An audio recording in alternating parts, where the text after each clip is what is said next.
this week's feast. Transforming Furikake rice from Food Wars.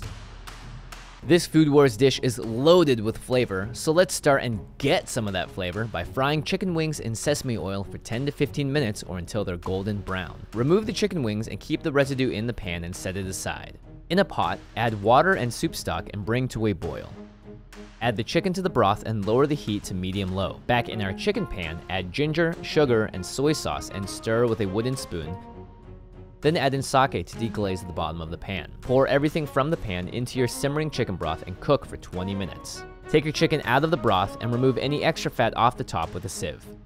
To prepare our gelatin, add it to water and let it bloom for 3 to 5 minutes before stirring it together. Combine this gelatin mixture with your broth and mix well. Pour these into a thin layer in a pan or tray and bring it to the fridge to solidify over several hours. Once it's fully gelatinized, remove it from the tray and cut it up into small squares.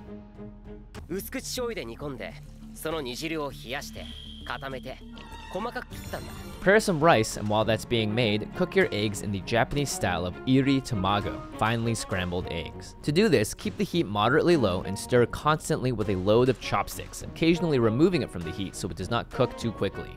Prepare some thinly sliced green onions, using only the greenest part, and let's combine. Add your iri tamago on top of a bed of rice and sprinkle your gelatinous cubes on top. And let the Food Wars magic happen.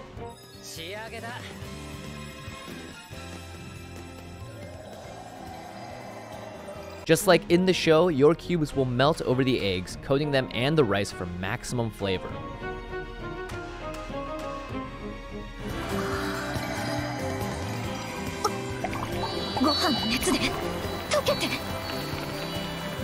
Once that's done, sprinkle your green onions on top and you're pretty much finished.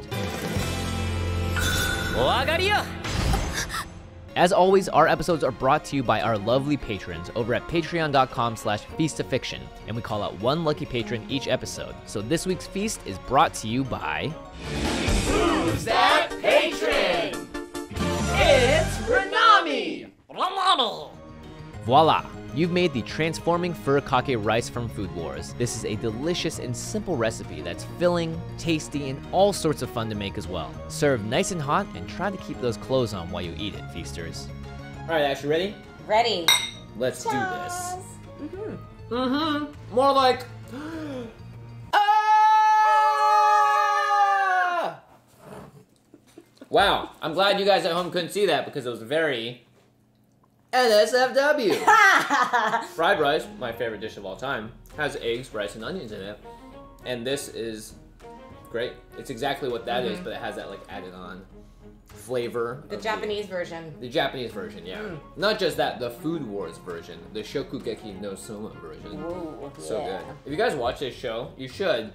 They like put painstaking effort to making sure all the recipes are accurate and that they come from something real, and they do all the food history, so it is pretty cool. I also really like that like tang of the melted stuff, the gelatinous cubes that you occasionally get little hits of. Honestly, if there's rice in a meal, I will eat it. You're down. Until the age of 18, I had rice every single day for a meal, pretty much.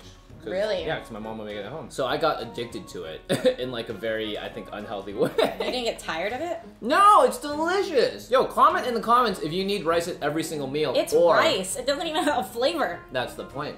You add flavors on top of it, and the rice is like this beautiful bed that the rest of the food sits on, and it's like, wow, I'm so glad I got this mattress. It's so comfortable. Should I leave you alone with your white rice? Any kind of rice. Brown rice, white rice, quinoa even, couscous. Hey, you know the nickname of, you know, like how people would mod out their Hondas and Toyotas?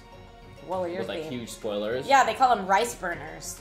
We call them rice rockets. Y'all did? Yeah, in Seattle. Yeah, they're called rice burners in Texas. You would hear them like tearing down the street, and I would always be like, they're gonna go get some boba right now. Yeah, They're and just how I can on- tell I'm getting old is when I hear them nowadays, I'm like, you freaking kids. You kids, you're Get polluting outta the here. neighborhood. The noise is too much. The rice burners never bothered me before. But they did all of a sudden now. Yeah, now I'm like, you a-holes, get your mufflers fixed. They did get them fixed. They got them fixed to sound like that. Really? Yeah. I thought they were like getting them taken off or something. I think they're getting to take, well, I Or think like an intake, something. you're legally required to have a muffler on your car, and if you don't, you can get a ticket for it. So I believe they have modified mufflers, the ones that go woo woo. You know what I mean? No, I've never heard anyone go woo woo. There's a video you need to watch in that case. Tell me about the whistles. The whistles got woo! No, they just hurt my ears, and it's not woo-woo. Well, the idea is that, you know, it's a powerful car, but really it's just like a crappy Toyota, Honda, whatever, like, you know, base model that they added on. I would love to talk to somebody who actually owns a rice burner and try to understand, like, the mentality behind it. Well, I guess everyone does it in their own hobbies, right? Some people will, like, go to the tens to dress up their, you know, they want to become a musician, so they buy all the top-of-the-line gear, even if they don't need it. Bad luck, Ashley. Oh, it's bad luck? Wait a minute. If you're done eating, you have to take your top 6 out? Otherwise it's bad luck? Otherwise it looks like incense that you put at a gravestone. And you usually do put the incense in rice. way. That's where it comes from, yeah.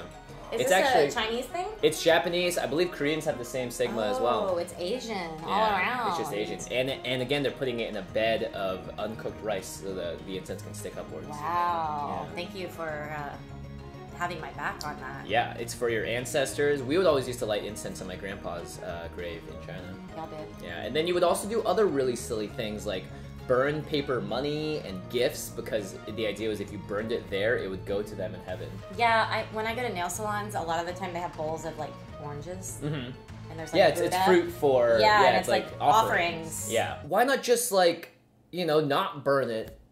Why does it need to get burnt to go up? The incense makes sense, right? There's an aroma, but I remember burning some of this stuff at his grave and being like, oh, this smells awful. Like, this shouldn't be burned. And you'll see people bringing all sorts of crazy stuff to those graves. Well, probably just I like the idea. I think it's the really tradition. sweet. Yeah, it's the tradition.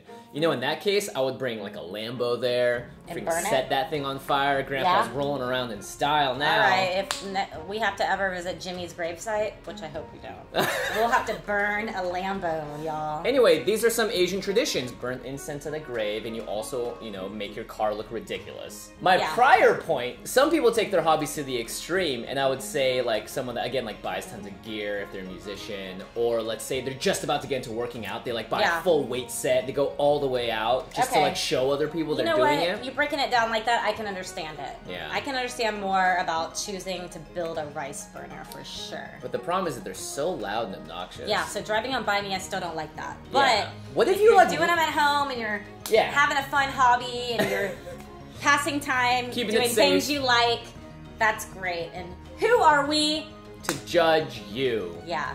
Who are Unless we you to do blow that? out some poor innocent kid's eardrums because you're just Or going my "Brrr" eardrums. on the way out, you know? Yeah. Or yours, yeah, very definitely. So then I might have a change of heart. But for now, keep up the nice hobbies. Yeah, be passionate about the things you're passionate about. Yeah. Just not at the expense of other people's hearing. There was a point in my life where I had a lip ring and a mohawk and everything. I cannot believe that part of his life, by the way. When I see pictures of that, I had to see pictures of that, actually, to believe that. Because when he told me we'll pop that, it on screen somewhere. I was like, there ain't no way this cutesy little baby-faced boy was having a lip ring. Mm-hmm. Yeah, no. I was rebelling, as maybe the rice burner and rice rocket people are as well. That's their form of self-expression because they still have to go home to mom and dad at the end of every day. We really enjoyed making this episode for you guys. With this nice in-depth discussion about Asian culture. You know what? Instead of making fun of rice burners and rice rockets, what you should do is watch Fast and the Furious 2 Tokyo Drift to see some quality car build and quality drift racing in action.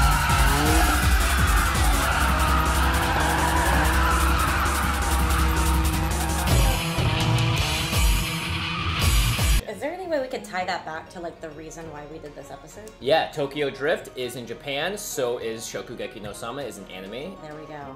What about Fast and Furious 3? It's the second one, bro! Fast and Furious, Too Fast, Too Furious, Tokyo Drift. Man. Make sure you watch Fast and the Furious Tokyo Drift, one of the greatest car movies ever made of all time. There you'll see some real pimped out cars that look dope. They're not just like your average rice rocket, whatever you want to call it. These are serious racing aficionados taking them around. Man, the race scenes in this movie, have you seen it? No, I haven't. Oh! We're gonna have a movie viewing night. If you're a patron of the show, we actually did a movie viewing. We all watched Spirited Away together. So if you guys join our Discord by going to patreon.com/feastofiction, you too can be a part of that community viewing experience. Maybe we will watch Fast and the Furious Tokyo Drift. Wow. It is a ridiculous movie in every sense of the word. All right, guys. Well, that does it for us, I think. That wraps it up. That's wrapping this episode up. Anything else you want to talk about? Pretty little bow. think we covered it. Yep. Hope you guys enjoyed this delicious, amazing recipe. Okay, despite all that chatter at the end that maybe has nothing to do with this recipe. Has everything to do with it. This is an amazing recipe, and those cubes of gelatin deliciousness melt Oozing over. in the show, in the bowl. So you guys gotta do it at home, Yep. basically. And if you have any other recipes you want to see us do on the show, make sure you leave a comment below. Let us know. Make sure you follow us on all these social medias and join our Patreon at patreon.com/feastofiction. Become a part of the larger community at Whole. They actually decide a lot of the recipes we made, including the one that we did today. Thank How you, cool is that? guys. Thank you, guys. Thank you, Patreons. What is it? Patrons. Patrons. Thank you. Anyway, we'll see you next time. Bye. Bye-bye.